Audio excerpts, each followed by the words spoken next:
পরে কিছু মানুষ ট্রেনে উঠে তারা এর করে হাততালি বাজায়, আর আমাদের মতন শিক্ষিত লোকেরা আগেই টাকা বের করবে 20 টাকা দেবে, না হলে যেমন তেমন কেমন করে। আপনারা যারা ট্রেনে চড়েছেন জানেন, মানে একবারে মুখে উলট পালট করতে হবে যেমন তাই। ও ভয়ে যে সমস্ত শিক্ষিত মানুষেরা আছে ওরা আগেই পয়সা করে বের করে। কিন্তু যেখানে আল্লাহর ঘর তথা মসজিদ এর উন্নতি কল্পে জালসা, মাওলানা সাহেব বক্তব্য দিচ্ছে, ক্যাঙ্গা চোখ পাঞ্জাবি দাড়ি সুদ্ধা ভিজিয়ে দিলে, মুখের ফেনা উঠে গেল, টাকা বের। ভুল বলছি নাকি? ফেনা উঠে গেল মাওলানা সাহেবের।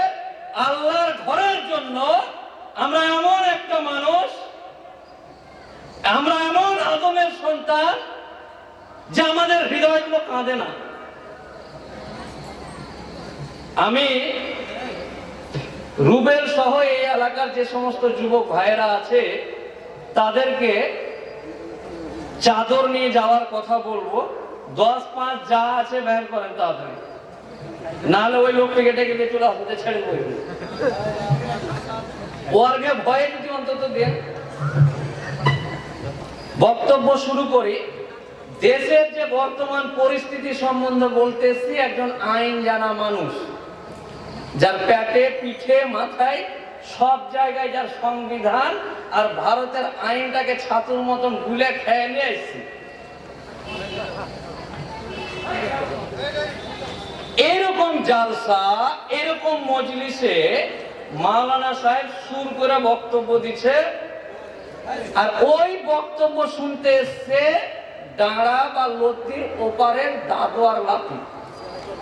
জালসা শুনতে এসে, জালসা শুনতে এসে নানা লাতি যখন জালসা শুনতে আসে, যখন নদী পার হয়ে আসছে, যে জালসা শুনেছে মাওলানা সাহেব একদম, বাবাজিরা হাঁটুর উপরে কাপড় উঠায় না বলেছে।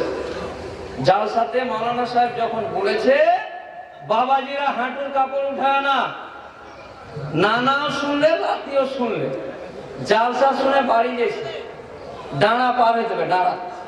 ডাঁড়া বুঝলেন? লতি, ছোট লতি, ডাঁড়া পার হবে।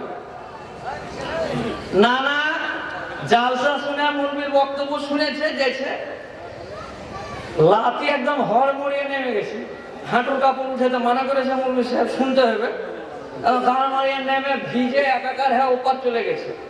আর নানা আস্তে আস্তে তহমন উঠাইতে উঠাইতে উঠাইতে এক গলা পানি পার হয়ে চলে গেছে, তহমন ভিজেনি। ওপারে যে বলছে, কি ব্যাপারে তোর তহমন ভিজে গেছে কেন?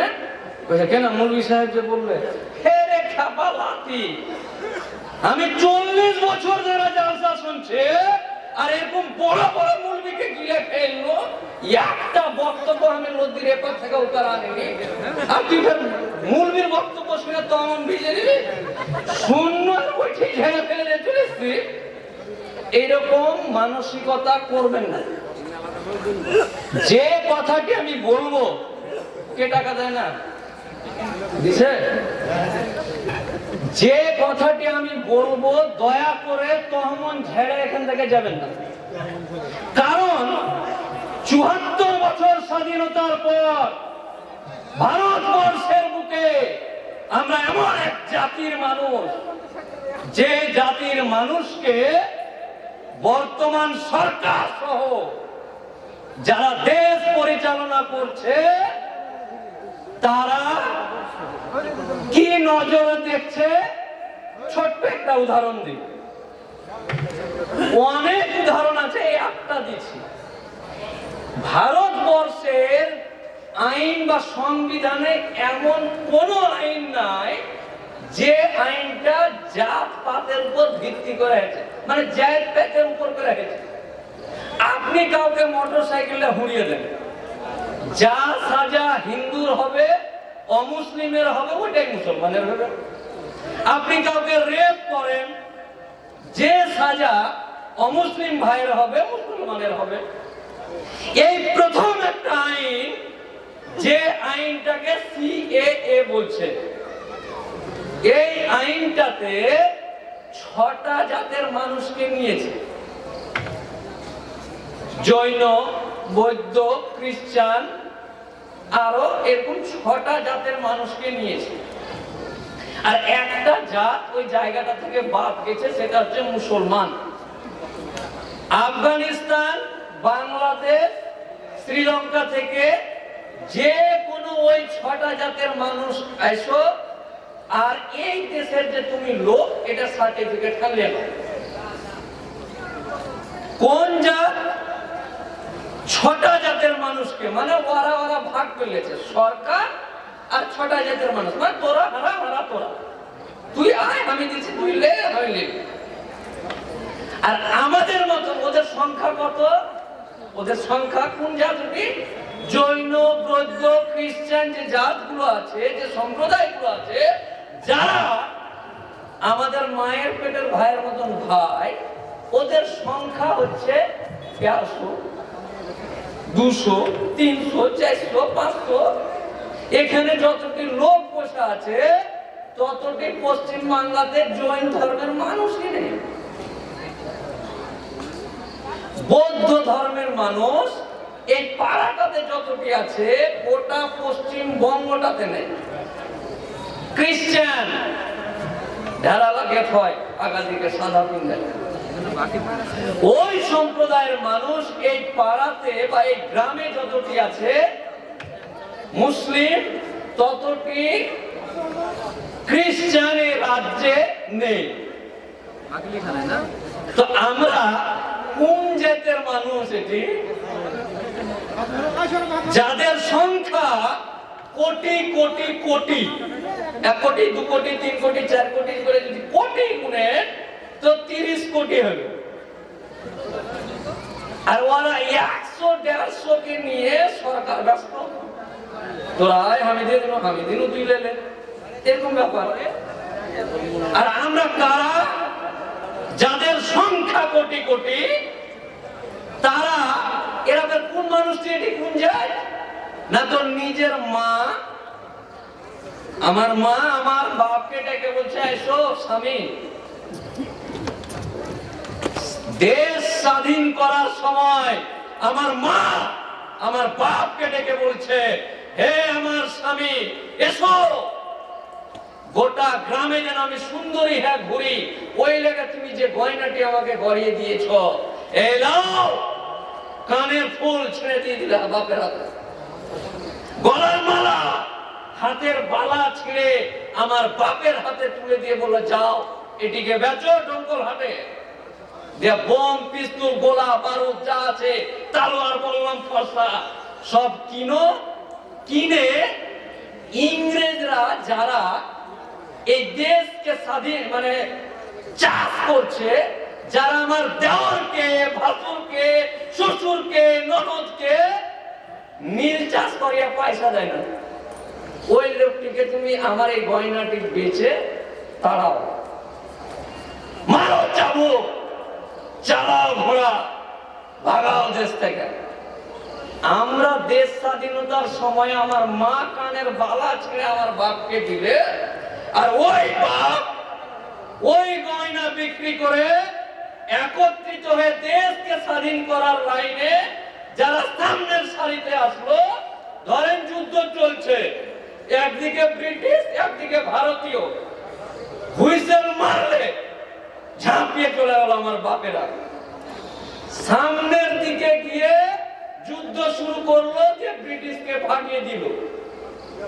যারা পিছনের দিক থেকে জ্যাক জ্যাকি মরুক, তারপর আমি যাচ্ছি, ওর এই জ্যাক পরে আমি যাচ্ছি। যে মানুষটি পিছনের লাইনে থেকে আমার বাপকে, আমার দাদুকে মরতে দেখলো, ওই মানুষটি এসে কইছে তোকে কাগজ দেবো। ওইটি মানুষ শুধু কাগজ দেখবে না, গ্রামে গ্রামে বাড়ি বসা শুরু করে দিয়েছে। এখানে বাড়ি আমি কে যে ওরাকে বুদ্ধি দিয়েছে, এনআরসি হলে এই তিনতলা জয়নালের বাড়ি খান ডিলারের বাড়ি খান আমি নিব, তোকে দিব। ওরা ওরা আমার বাপের জিনিস, আমার বাপের তৈরি করা বাড়ি, আমার বাপের তৈরি করা সম্পত্তি ভাগ হয়েছে ওইদিকে অন্যদিকে। ওরা ওরা লেলে যে এটি ওয়ার ওরা লেলেছে, আগেই লেলেছে। আমরা, ওরা কারা? ওরা কে? যে শ্যামল আমার মায়ের পেটের ভাইয়ের মতো ভাই, যাকে আমি দমকলে প্রাইভেট করতে গিয়ে বাইকে একটা হেলমেট দুইজন আছি, ওকে লুকিয়ে আমি নিয়ে গেছি পুলিশের সামনে বাঁচিয়ে। আমার মায়ের পেটের ভাইয়ের মতন ভাই শ্যামল আমার বাপের সাথে যে সত্যেন বড় হয়েছে, আমার সাথে যে টিউশন পড়েছে, সেই মানুষগুলোকে কে বা কারা যে লেবু টিপে দিয়েছে। এই লেবু টিপে দেওয়ার পর ওরাও কেমন যায় না। আচ্ছা, আর বেশি দিন নেই, বিজেপি আসলে এনআরসি করে চলে যাবে, তোর বাইক খানা মিলি। কারা এরা? যাদের সাথে আমরা একসাথে বড় হয়েছি, আমার সাথে, আমার সম্প্রদায়ের সাথে, আমার জাত, আমার কম, আমার ভাইয়ের সাথে আমার এলাকার কোন শ্যামল বিমল কোন দ্বন্দ্ব নেই। বাইরে থেকে কে আসছে আর ভাগ করা করে দিয়েছে, যেখানে তোর ওখান তো এরাও ভাবছে যদি ফ্রিতে পেয়ে লিখবো দেখি বাপের বাড়ি, আমরা কিছুই নয়, ডান্ডা বুদ্ধি। এইরকম পরিস্থিতি, এই পরিস্থিতিতে এই যে মানুষটি আছে, এই যে সমস্ত মানুষটি, এই মানুষটিতে যদি ফেস রিডার মানে চেহারা পড়ার একটা যন্ত্র আছে, ওই যন্ত্রে যদি এই মানুষটিকে ভরে দেওয়া যায়, তো ওই যন্ত্রটা কহবে এটি লোক খুব নিরীহ, খুব সাদা সিধে, খুবই সহজ সরল মনের মানুষ। মেশিনটাতে বলবে যে ওটা যন্ত্র, ওটা তো কারো দ্বারা পরিচালনা হয় না। এই সাদা সিধে সরল মানুষগুলোকে বিভিন্ন সময় দেশ যারা শাসন করছে, মিস কলের মতন মিস কল মারছে, তোর ভোটার কার্ড চেক করবো, তোর রেশন কার্ড করবো, তোর বাপের নাম ঠিক আছে কিনা, তোর দলিল আছে কিনা, 62 নেই 63 আছে, 63 নেই 64 আছে, এই করছে ডিস্টার্ব। এই মুহূর্তে কসম আল্লাহ, আমরা ওই জাতের মানুষ যে জাতের নামটা বাদ দিয়ে দিচ্ছে, আমাকে গায়ের রং খাড়ায় পায় না। ভারতের আইন কোন রাজনৈতিক দলের আলোচনা করতে আসেনি যে ও ভালোই খারাপ, ই ভালোই খারাপ বলতে আসে। আমার বাপজিরা সব জানে কে ভালো কে খারাপ।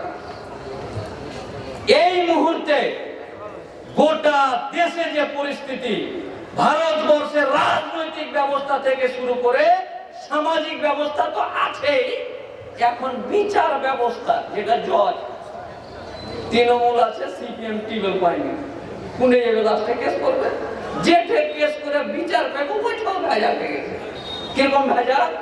না তো আমার নবী আহমদ মুস্তফা হযরত মুহাম্মদ সাল্লাল্লাহু আলাইহি সাল্লামকে নিয়ে কার্টুন আঁকাইছে। নবী সাহেবের কোন ছিল, নবী করিমের কোন ছিল, কার্টুন আঁকাচ্ছে, লম্পট ছিল, দর্শক ছিল। এই সাহসগুলো কে দিল? কখন জাগবেন আপনারা? কসম আল্লাহ, কি করে বুঝায় আপনাদেরকে? কলিজা ছিঁড়ে বার করে ফেলে দেবো, মুখে হাত ভরে কলিজা বের করে দিচ্ছি। আর না হয় কোটটাকে খুলে দিয়ে সবার পা ধরে বলবো যে হে বাপজি, হে ভাই, হে তরুণ, হে জয়নাল, হে মফিজুল, হে রাজ্জাক, এখনই জাগতে হবে, একত্রিত হতে হবে। না কোন লাঠি লাদনা নিয়ে লয়। আমাকে একজন বলছে আপনাকে আমি খুব ভালোবাসি, আমি বাসিস না, তুই খালি হাত দুর্নাম করাটা ছেড়ে দে, ভালোবাসতে হবে। আমি বুঝে নেবো আর ভালোবাসা, আমার দুর্নামটা করা বাদ দেন, বিহাকে ভালোবাসিস না। জয়নাল মফিজুলের কেন এত দ্বন্দ্ব? এই এলাকায় জানি না কে কোথায় আছে, শুধু এইটুকু উদাহরণস্বরূপ বলছি, আপনার এলাকায় কোন পঞ্চায়েতের মেম্বার হোক, পঞ্চায়েত সমিতির মেম্বার হোক, জেলা পরিষদ হোক, আর যে কোনো রাজনৈতিক দলের যে কোনো একটা পোস্টে যদি জয়নাল হয় তো ওর চাস্তো ভাই মফিজুল ভুটভুটি লিয়ে বেড়াবে, জয়নালের চাস্তো ভাই ভুটভুটি লিয়ে বেড়াবে। জয়নাল সব টাকা মেরে খেয়ে গেছে, মাইকিং করে পেয়েছে গায়ে গায়ে। কে? জয়নালের চাস্তো ভাই মফিজুল। আর ওই মফিজুল যারা বা যে গোটা দেশটাকে, গোটা ব্লকটাকে, রাজ্যটাকে হজম করে গেছে, ঢেকুর তুলে নি, ওর সামনে যা নমস্কার স্যার, আমার ছেলেটাকে দেখবেন 6-এ পড়ছে, 4 বছর পর মাধ্যমিক, তারপরে নাকি একটা চাকরি করবে। জয়নালের ভাই মফিজুল দিয়ে বলছে। আর ওই মফিজুল যখন জয়নাল কিছু হয়ে গেল, বলুন গ্যারেজ থেকে দুটা চোখ লাগিয়ে দিল, জয়নাল সব টাকা মেরে খেয়ে গেছে। কেন এই দ্বন্দ্ব? কেন? কবে সজাগ হবে? 74 বছর তো হয়ে গেল দেশ স্বাধীন পর। কুইন্টাল কুইন্টাল রক্ত দিয়ে 74 বার পতাকা তুললাম এই দেশে, তারপরেও মুস্তাক হোসেনের ছেলে মোফাক্কিরুলকে শুনতে হবে তোর বাপের ভোটার কার্ড আছে কিনা দেখা। এই দেশে জালসা করে ডোমকল থেকে ইসলামপুরের এই মেমনপুর আসবে, গাড়ি থেকে নামিয়ে ড্রাইভারকে মাথা ছেঁকলে দিলে, কেনে না তো কি তুই কেন গাড়ি ধরে চালাবি?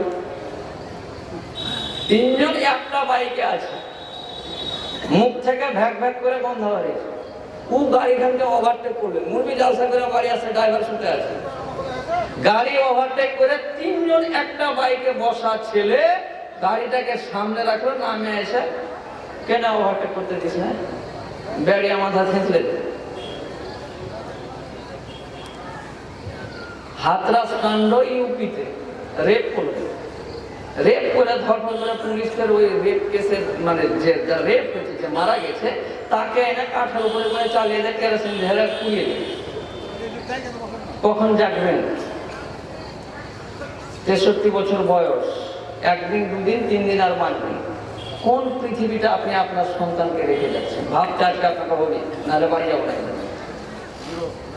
63 বছর বয়স। আমার বাপজিদের কাছে বিনম্র ভাবে আমার অনুরোধ, কোন পৃথিবী রেখে আপনি কালকে মরবেন?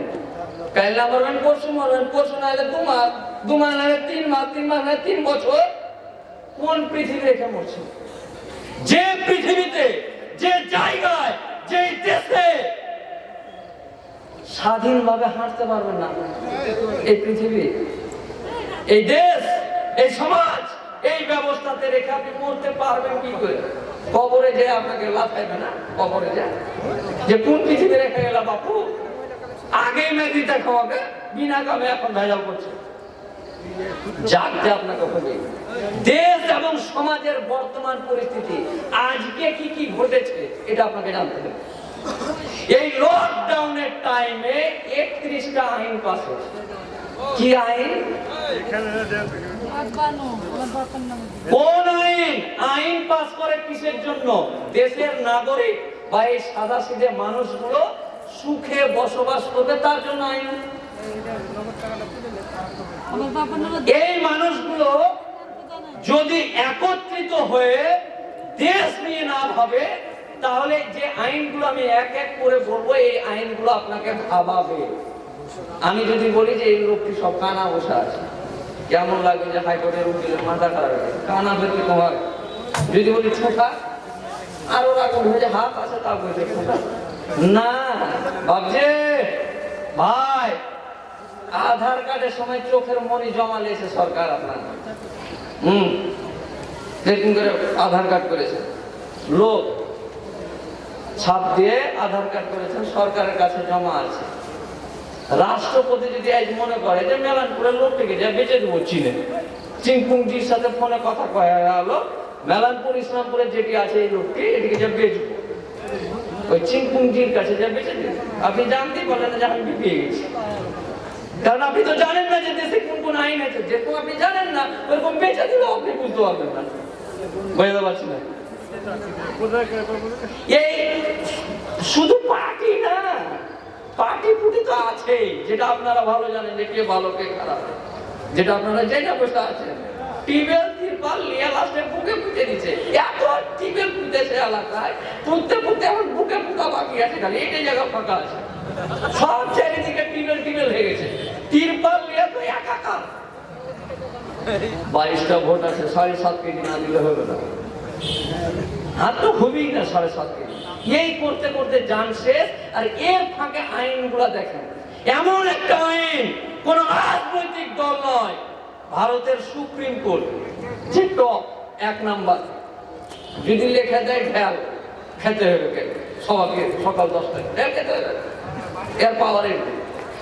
ওই সুপ্রিম কোর্ট বলছে যে মানুষটাকে, যে মহিলাটাকে আপনি মোহর দিয়ে বিভিন্ন রকম খরচ করে এ পাড়া ও পাড়া যে পাড়া সে পাড়া থেকে বিয়ে করে এনেছেন, ওই মানুষটাকে আপনি যদি দেখেন যে আপনার গায়ের কোন একটা লোক পল্টু ঝল্টু ঝন্টু হাত ধরে টানছে, আপনার রাগ হবে। মোহর দেওয়া বল আর বউকে দিয়ে হাত ধরে টানছেন কেন? রাগ হবে, মারবেন 1-2 বাড়ি, 2 কিল দিতে দিতে চলে গেলেন থানা লিয়া, এতে দেখেন কি করতেছে, হাত বউর হাত ধরে টেনে দিয়েছে। তখন ওসি আপনাকে বলবে যে দেশে এটা পাস আছে, আপনি কেন এত মাথা খারাপ করছেন? দেশে যে পরকীয়া আইন পাস, আপনার বউ হাসুতে, আমার বউ আপনার সাথে, যে যার বউ সাথে করতে পারে, আইন বুঝাতে পারছি না। আমার বউ যার মন তার সাথে, ওর বউকে আমি যেমন তাই করতে পারি। সরকার বা আইন, এটা সুপ্রিম কোর্টের আইন, যে যে যার বউ গেলিয়ে যেমন তাই করে পারে গোটা দেশে, সুপ্রিম কোর্টের পরকীয়া আইন।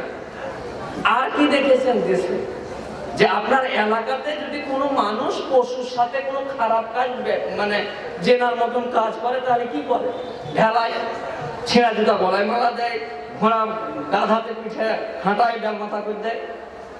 এই দেশে কোর্ট, পার্টির কথা পরে যাচ্ছে, অমিত বাবু মোদী বাবুর কাছে পরে যাচ্ছে, কোর্ট বলছে যে সমকামিতা পাস করবেন।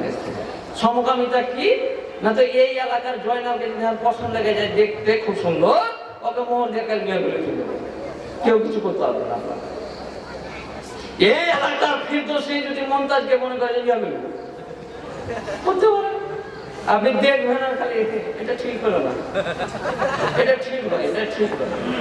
কারণ পুলিশ যদি খালি ওরা কয়ে দেয় যাকে বিয়ে দিতে ডিস্টার্ব দিচ্ছে, হে পুলিশ ইসলামপুর থানা, আমি জয়নালকে বিয়ে করবো মেলানপুরে, আর এই এলাকা বাবাজিরা আমাকে ডিস্টার্ব দিচ্ছে, 5-7টা সিভিক পুলিশ পাঠিয়ে দিবে। আপনি দুটায় হালি দেখবেন কাজ হলো, ঠিক হলো, বেটা চাংলাকে বিয়ে করছে, বেট চাংলাকে বিয়ে করছে। কারণ দেশের আইন পাস করা আছে, সমকামিতা আইন, কিছু করতে পারেন না। মসজিদে মুসলমানদেরকে নামাজ পড়তেই হবে, এরকম কোনো ব্যাপার নাই। মুসলমানরা মাঠে ঘাটে রাস্তায় ডালে লদ্দিতে নৌকাতে যেমন সেটা নামাজ পড়বে, মসজিদেই পড়তে হবে, অনিবার্য মসজিদেই পড়তে হবে, এইরকম কোনো ব্যাপার বাধা বাধক্য নেই, সুপ্রিম কোর্ট বলছে। ওই সুপ্রিম কোর্টের যেই দিন রায় পাস হলো, এই রায়টা যে মুসলমানদেরকে মসজিদে নামাজ পড়ার জন্য অত ব্যাপার নেই, সেই দিন পশ্চিম বাংলার মানুষ তথাগত রায় রাজ্যপাল মেঘালয় থেকে এরোপ্লেনে উড়ে আসছে এয়ারপোর্ট। যারা হজ করতে গেছেন দেখেছেন এয়ারপোর্টে টার্নিংটাতে একটা মসজিদ আছে। ওর বাপ মানে তথাগত রাজ্যপালের বাপ, দাদু, 14 গোষ্ঠী হেলিকপ্টারে উঠেছে আর গেছে, কোনোদিন অসুবিধা হয়নি। যেদিন সুপ্রিম কোর্ট বলে দিল যে মসজিদটা ইম্পর্টেন্ট নয়, সেদিনই এয়ারপোর্টে নেমে গাড়ি ঘুরেছে, গাড়িটা ঘুরেতে খুব অসুবিধা হয়েছে। ওর বাপ গেছে, ওর দাদু গেছে, কোনোদিন গাড়ি ঘুরেতে অসুবিধা হয়নি। ওই দিন অসুবিধা হয় না, এখান থেকে হটে দিয়ে গাড়িখান সোজা হয় না, গাড়িখান টানা হয়। সুপ্রিম কোর্ট মানে যদি এই জুমা মসজিদকে এই দেশের সরকার, এই রাজ্যের সরকার যদি মনে করে 1 মিনিটের করে চুটকি বাজাবে নিল যে না এখানে ট্রান্সফরমার বসাবো, হঠাৎ আইন আছে সরকার, যে কোনো গভর্নমেন্ট, শুধু পশ্চিমবাংলা না গোটা ভারতবর্ষে আইন, যদি কোনো সরকার মনে করে যে ওই জায়গাতে সমাজের উন্নয়নমূলক কাজ হবে, তাহলে মসজিদকে এক কুড়ি মেরে সরিয়ে ওই জায়গাটাতে সরকার উন্নয়নমূলক কাজ করবে। এবার যদি কেউ ধরে না আমি সরকার হেন একটু বদমাস টাইপের সরকার, ও কইলে যে মেলান করা জামা মসজিদ খান হটে যাও মেঠে ইলেকট্রিকের ট্রান্সফরমার বসাবো, 2 টাকা আমি লাইন দিয়ে করবো না, এদিকে আমি বসাবো না, এইটি বসাবো পারবে সুপ্রিম কোর্টে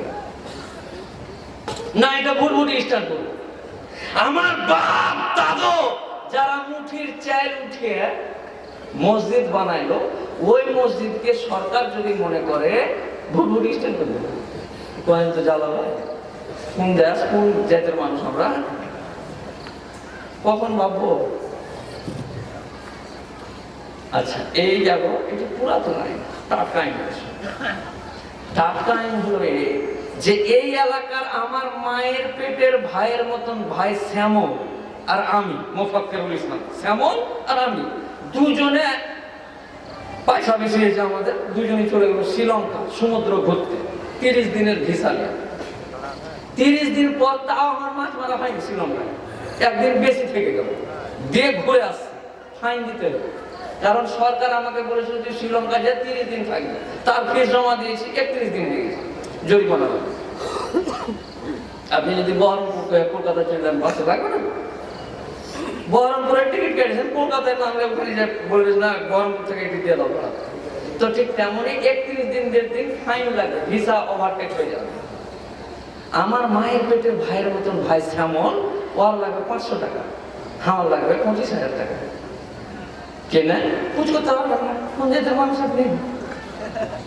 আইন যদি এখানে কোনো মানুষ আইন জানা মানুষ থাকে, কোন সম্প্রদায়ের বিভেদ জাতপাতে গন্ডগোল লাগানোর জন্য মোফাক্কেরুল ইসলাম একজন আইন জানা মানুষ এই বক্তব্য দিচ্ছে না, ভারতবর্ষের আইনের কথা বর্ণনা করছে। কাউকে যদি শুনতে খারাপ লাগে আমার কিছু করার নেই, এটা আপনাকে জানাতে হবে কি রেখে এসছে, না হলে সেই কিয়ামতের দিন, মহাপ্রলয়ের দিন, মহান সৃষ্টিকর্তার সামনে যখন সৃষ্টিকর্তা বলবে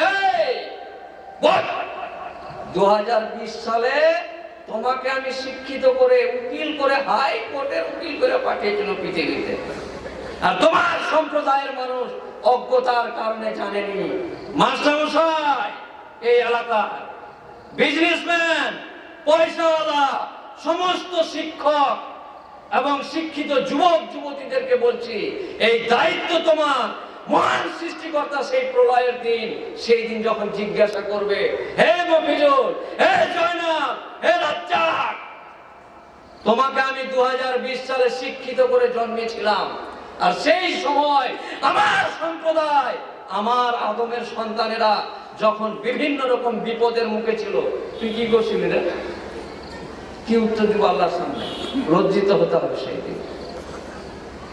এটা আমার দায়িত্ব মনে করি, শুধু আমার নয়, এই এলাকার সমস্ত যুবক যুবতী যারা আছে, যারা শিক্ষা সম্বন্ধে, ডিজিটাল সম্বন্ধে জানে, তাদেরকে আমার বিনম্র অনুরোধ, একদম করজোড়ে, যে বর্তমান টাটকা খবরগুলো আমার সমাজের মানুষের কাছে পৌঁছে দিতে হবে। কারণ আমার সমাজ অত্যন্ত সাদাসিধা, অত্যন্ত নিরীহ। যারা বলে এরা আতঙ্কবাদী, আমরা আতঙ্কবাদী না, তার বাপ আতঙ্কবাদী, তার 14 গোষ্ঠী আতঙ্কবাদী হতে পারে। এই মানুষ, আল্লাহ ভীরু মানুষ, কখনোই আতঙ্কবাদী হতে পারে না।